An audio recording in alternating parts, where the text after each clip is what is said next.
Selamat pagi, apa khabar? Saya Azra Zainal dan masih lagi berada di Laut Cina Selatan dalam percutian 13 hari Miri Sibuti. Saya sekarang berada di atas kapal Tubataha Dos. Okey. Cuaca nampak cantik. Saya sekarang berada dalam dek di mana kapten akan duduk. Terdapat pelbagai peralatan di sini untuk membantu navigasi kita ke mana-mana lokasi yang kita nak. Wah, ingatkan dia lekat pun tak lekat. Okey. Okey. Nasib baik saya cool. Okey, sambung balik. Jadi dekat sini kita boleh tahu macam-macam. Kapten akan duduk sini, dia akan membawa kita sama ada ke utara, selatan, barat, mana-mana kita nak pergi. Tapi sekarang yang paling penting, seperti biasa, bila berada di atas kapal, kita kena pergi makan, lepas tu nak pergi diving. Jadi Azura sebenarnya sudah bangun terlambat sikit. Ada dengar orang dah ketuk-ketuk pintu tadi, kata cepat nak pergi dive. Jadi baik Azura keluar, makan dan pergi dive. Harap-harap tak ada orang marah lah. Baik, jom. Hai, apa khabar? Apa khabar semua? Kembali lagi.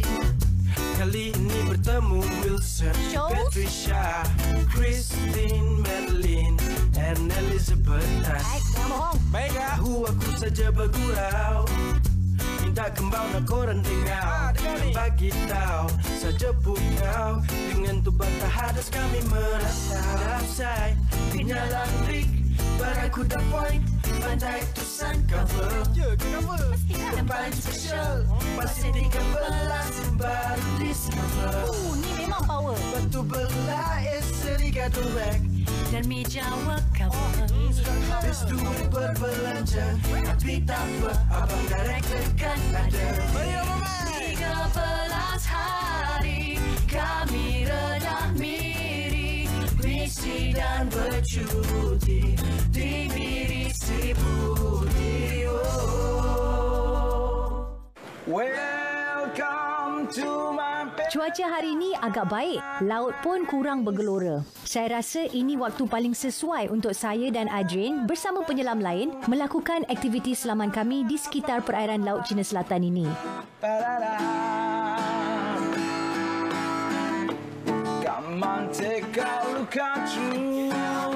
Seperti biasa, kami akan mendengar taklimat selaman dahulu daripada Dive Master tentang keselamatan dan lokasi tapak selaman. Dive Master memberitahu kami yang pagi ini kami akan ke tapak selaman Batu Mat. Semua dah sedia?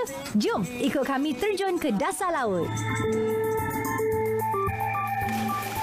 Tapak selaman Batu Mat ni mempunyai kedalaman 20 hingga 22 meter. Masa selaman yang dihadkan adalah selama 45 minit. Batu Mat dia dive site ini banyak marine life dan juga banyak terumbu-terumbu yang sehat juga. Kedalaman dia pun tidak berapa dalam dan sesuai untuk open water punya diver. Saya agak terpukau melihat keadaan sekeliling tapak selaman Batu Mat ini. Apa yang saya dapati, kawasan ini dipenuhi terumbu karang yang landai dan di sekitarnya terdapat banyak hard coral, soft coral, beberapa spesies whip coral serta spesies ikan kecil. Kedatangan kami seakan disambut oleh sekumpulan ikan big eye snapper yang berenang dalam satu formasi. Mereka ni adalah sejenis ikan kecil yang mana para penyelam akan selalu menemui mereka di dasar laut. Bukan itu saja, saya juga ternampak sekumpulan Scissortail Fusilia. Scissortail Fusilia ni adalah ikan laut yang kebanyakannya boleh ditemui di kawasan terumbu karang. Spesies ikan ini aktif pada waktu siang dan pada waktu malamnya hanya mendiami di kawasan terumbu karang. Saya terlihat red mouth grouper atau dikenali sebagai ikan kerapu yang seakan cuba bersembunyi daripada kami di bawah kawasan batu karang. Spesies ikan ini biasanya berbadan tegap dan mulut yang besar di mana jika makan, mereka akan menelan makanannya. Penerokaan kami diteruskan dan saya melalui satu kawasan yang terdapat whipped coral. Whipped coral ni juga merupakan penempatan untuk spesies-spesies ikan seperti whipped coral goby dan juga whipped coral shrimp atau dikenali sebagai Zanzibar shrimp. Jadi jangan kita abaikanlah bila kita nampak whipped coral tu, mungkin kita kena pusing-pusing dan lihat secara teliti kita boleh lihat hidupan marine yang kecil-kecil yang tinggal dekat whipped coral ni. Inilah ikan goby. Ia akan selalu ditemui berdekatan whipped coral kerana mereka mempunyai hubungan simbiosis yang baik. Spesies ikan yang mempunyai sirip bersaiz kecil dan mempunyai kepala agak besar daripada badannya yang meruncing.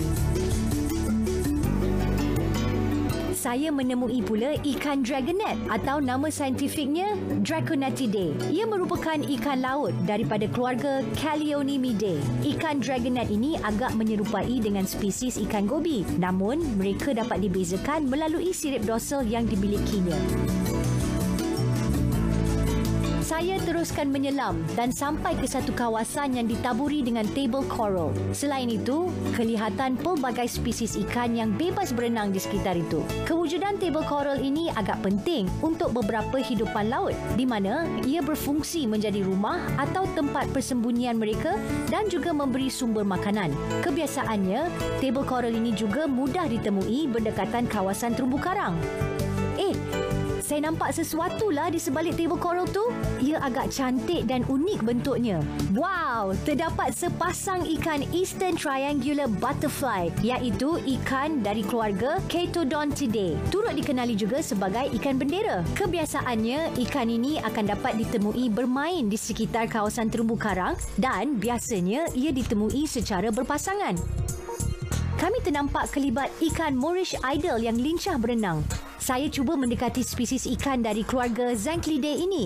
Tengok keunikan badan ikan ini. Ia memiliki sirip punggung yang melengkung seperti sabit. Kebiasaannya, ikan ini akan ditemui secara berkelompok atau secara bersendirian dan ia juga sejenis ikan yang aktif pada siang hari. Pengembaraan kami diteruskan mendekati kawasan berpasir. Dive Master Leo memberikan isyarat seperti dia menemui sesuatu. Wah, salah satu hidupan makro daripada spesies nudibranch. Setakat ni cuma ada 1,000 lebih sahaja saya rasa yang ada nama nudibranch ni yang dicatatkan, yang ada nama diberi. Tapi sebenarnya kalau ikutkan kita boleh jumpa macam-macam lagi. Biasanya kalau kita pergi bulan 5, nudibranch kita jumpa bulan 5, lain bila kita pergi bulan 7 ataupun bila kita pergi bulan 9. Kerana keadaan air yang berbeza, keadaan ombak dia berbeza. Nudibranch ni selalunya dia duduk dekat pasir, dekat di bawah lah, di bahagian bawah. Saya sekali lagi menemui giant clam atau kima gergasi. Dipanggil giant clam sebab kalau kita makan kerang dia besar je ni. Kalau giant clam yang paling besar mungkin 1 meter. Ya, dipanggil giant clam. Kerang kima gergasi orang panggil. Jadi kima gergasi ni ataupun giant clam ni adalah kumpulan haiwan pada zaman dahulu banyak dan sekarang amat berkurangan disebabkan orang ambil untuk makan dan juga dia orang suka buat singki. Dan saya harap perkara ini tak berlaku lagi lah sebab sekarang kita tahu ianya satu benda yang terancam. Jadi giant clam ni pun ada banyak-banyak jenis. Yang paling terancam adalah yang dipanggil sebagai Tridagna gaigas. Nampaknya Dive Master Leo telah melepaskan penanda merah. Itu bermakna masa selaman kami sudah pun tamat. Tetapi kehadiran obo-obo kecil sempat mencuri perhatian kami. Saya dan Adrian sempat bermain dengan obo-obo itu sebelum kami naik. Akhirnya kami berjaya timbul di permukaan dan kami terpaksa berenang menuju ke kapal yang berada tidak jauh daripada tempat kami timbul.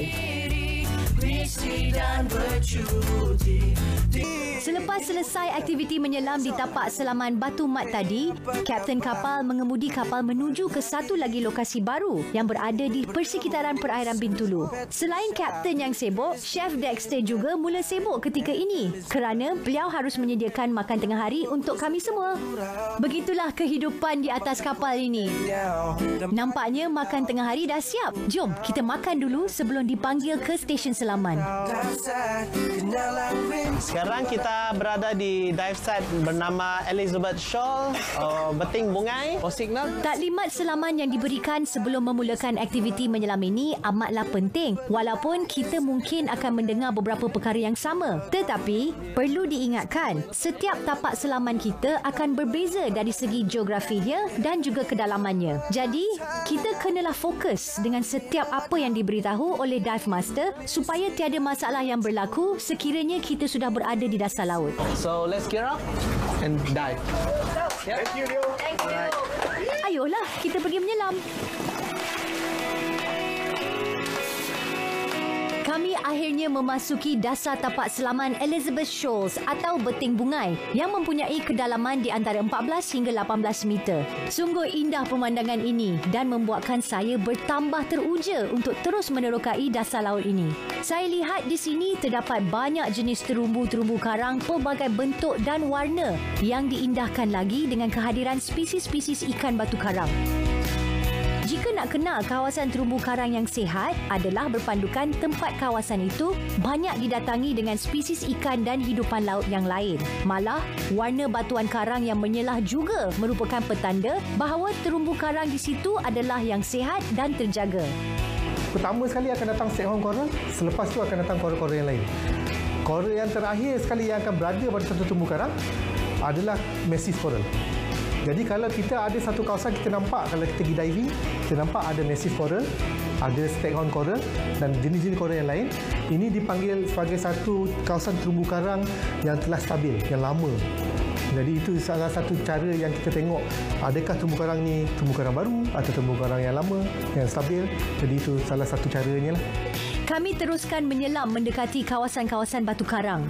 Di situlah saya ternampak ikan two-spotted snapper atau nama saintifiknya adalah Lutjanus bigotatus. Mereka ini adalah salah satu spesies ikan kecil bersaiz anggaran dalam 25 cm.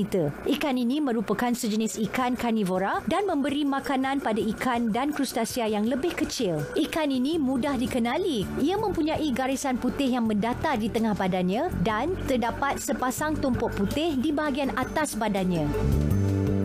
Sewaktu saya terpegun melihat keindahan di situ, saya teruja apabila melihat udang Pacific clown anemone. Udang Pacific clown anemone turut dikenali dengan nama saintifik Periclamenis brevicapilis. Ia merupakan udang kecil bersaiz 1 inci yang mempunyai hubungan simbiosis dengan sea anemones. Udang ini ditemui berpasangan. Yang saiz besar ni adalah udang betina, manakala yang kecil mungkin jantan. Udang ini juga dikenali sebagai udang pembersih di kawasan terumbu karang. Saya temui salah satu jenis bagi spesies nudibranch iaitu Hypsilodoris trione. Warna je juga sangat terang. Jadi bila kadang-kadang tu dari jauh kita boleh nampak nudibranch tersebut. Dia mendapat warnanya daripada makanan dia sendiri. Jadi kalau coral di kat sekitar kawasan tu banyak yang berwarna hijau, jadi you dapat lihat banyak nudibranch yang ada warna hijau. Ada beberapa teori lah di sebaliknya. Salah satu ialah sebab mereka makan sponges, mereka makan hydrozoid. Ini merupakan salah satu cara mempertahankan diri. So macam mana mereka mempertahankan diri dengan warna mereka? Mereka gunakan warna mereka untuk memberitahu musuh mereka bahawa mereka tak sedap dimakan. Sebab biasanya dalam hidupan laut, kalau benda yang berwarna-warni kan, haiwan tak berapa suka nak makan sebab mereka rasa mesti tak sedap ataupun beracun. Nampak tak yang macam tanduk tu? Ia dikenali sebagai rhinophores dan yang di bahagian tengah badannya tu, itu adalah insang bagi spesies ini. Selepas itu, kami teruskan penerokaan kami dan saya menemui sesuatu terdampar di atas terumbu karang seperti bunga rafflesia. Ini adalah elephant ear anemone atau nama saintifiknya adalah Amplexidiscus fenestrafa. Ia merupakan spesies karang kepunyaan phylum Cnidarian. Ia berbentuk bulat dan bersaiz agak besar, hidup berkoloni di satu tempat yang kekal. Ini pula Critic wrasse, spesies ikan yang agak pemalu dan seakan cuba lari apabila menyedari kehadiran kami. Ia dapat ditemui melekat atau berenang di sekitar soft coral secara bersendirian. Hidupan laut yang saya temui lagi adalah belut snowflake moray. Spesies ikan belut ini dikenali dengan nama saintifik Echidna nebulosa. Merupakan spesies belut laut dari keluarga Muranidae. Saiz belut ini boleh mencapai 100 cm dan merupakan salah satu belut laut yang lasak. Walaupun hari ini kita nampak dia macam diam aja duduk di sebalik batu karang itu. Kami Nampaknya saya harus naik ke permukaan sekarang. Rasanya tak puaslah menerokai tapak selaman Elizabeth Shoals ni sebab saya rasa masih banyak lagi benda yang boleh saya temui. Tapi tak apa, kita boleh sambung selaman yang akan datang di lokasi yang baru. Aman pada hari ini memang menarik kan? Kita pergi kat dua tempat. Pertama sekali kita pergi kat Batu Mat, lepas tu kita pergi Elizabeth Shoals. Kawasan Batu Mat tu pun dia landai. Lepas tu Ada sikit. Batu kan. Macam tu kan. Dekat Batu Mat tu Azura perasan ada banyak nudie brown jugalah. Kita nampak Big Eye Snapper, Elizabeth Shoals tu. Nama pun Elizabeth ni. Macam-macam kita nampak. Yes. Lepas tu yang satu lagi yang Azura agak bangga juga sebab saya yang jumpa shrimp yang warna putih tu. Clown shrimp kan? Yang besar, agak gemuk tadi kan? Yes. Coral yang bulat besar. Tapi kalau kita macam lalukan air sikit dekat situ, nanti dia tutup. Elephant ears. Corals kan? Macam this kan? Macam anemone punya kan? Ya, ada juga. Dia macam kalau Azura teringat masa Azura mula nampak tu, teringat macam Rafflesia. Kira lengkap lah ya dekat Elizabeth Shoals, paling banyak nudie, clown shrimp, elephant ears. Terima kasih Leo. Jadi sebelum kita buat apa-apa nak kena chop dulu. Chop buku saya. Bila dah terasa bosan ambil angin atas kapal ni, saya teringin nak ambil angin luar. Apa lagi, saya berpakatlah dengan Adrian untuk menaiki bot dan mengelilingi kapal tu Batahados. Lagipun, Adrian mempunyai lesen pengendalian bot. Jadi taklah saya risau untuk berada dalam bot tu. Bot sudah bersedia. Tunggu apa lagi? Jom Adrian, kita tawan perairan Bintulu ni. Main sini dek. Adrian berjaya menunjukkan kehebatannya mengendalikan bot di tengah laut. Saya sempat merakamkan gambar-gambar perjalanan kami di tengah laut dan juga gambar kapal tu Batahados yang gah berada di tengah laut itu. Lepas turun daripada laut tu, ada orang kata agak puas pusing, akhirnya saya mengajak Adrian untuk kembali ke kapal. Okey, jom Adrian, kita jalan-jalan jom. Baguslah dengan bot ni. Tengok, dia ada palang, ada tiang keselamatan. Ini bahaya kalau malam-malam kan kadang-kadang orang tak perasan boleh terjatuh keluar. Tapi apa-apa pun kalau anda berada di LOB, keselamatan itu adalah sangat-sangat penting. Jom kita bawa naik atas, kasih pusing tengok kapal. Oh ya, saya nak bawa Azura naik dekat Sundeck nanti ya. Jom. Bahagian atas ni adalah tempat makan. Pastikan sebelum anda naik ke sini, badan anda berada dalam keadaan kering. Sini tempat Kapten Ju. Ini dipanggil wheelhouse, di mana juragan atau kapten akan duduk di sini dan membawa kapal ni. Kalau tengok ada banyak peralatan di dalam instrumen. Jom masuk dalam. Saya dan Adrian memerhati keadaan dalam dek kapten itu. Ianya agak selesa dan mempunyai penyaman udara. Menurut Adrian, kapal ini agak canggih untuk kategori LOB kerana ia mempunyai peralatan dan instrumen yang cukup lengkap. Antaranya ialah ia mempunyai 2 enjin, talian radio amatur, sistem penentu dudukan global atau GPS pun ada 2. Ini juga dilengkapkan dengan eco sounder di mana alat yang berfungsi untuk mengetahui kedalaman dasar laut dan juga untuk membaca pergerakan ikan. Malah terdapat juga kelengkapan televisyen lita tertutup atau CCTV bagi kapten untuk mengetahui apa yang berlaku di dalam kapal ini. Right. Kita teruskan perjalanan kita lagi. Jom, Azura. Pandai.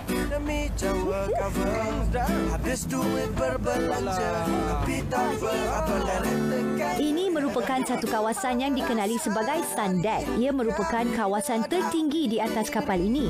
Okey.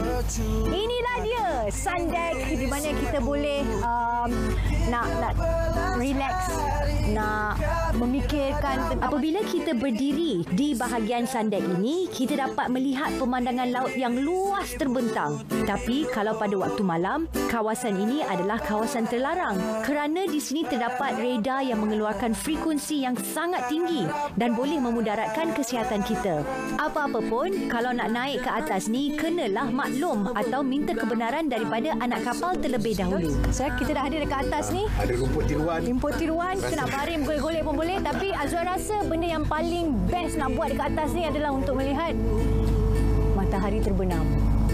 Jom. Inilah dia. Yang ditunggu-tunggui. Yes. Di tengah lautan yang luas. Dah terlanjur di atas ni, saya dan Adrian apa lagi? Kami menikmati angin bertiup sepoi bahasa di wajah kami sambil menunggu matahari terbenam. Sesekali kami ada juga merakamkan gambar untuk menjadi kenangan. Akhirnya, siang telah pun beransur dan malam mula berlabuh tiba. Suasana malam atas kapal cukup mendinginkan dengan kehadiran angin malam. Ada sesuatu yang istimewa Chef Dexter sediakan untuk kami. Bau semerbak berlegaran di ruangan makan.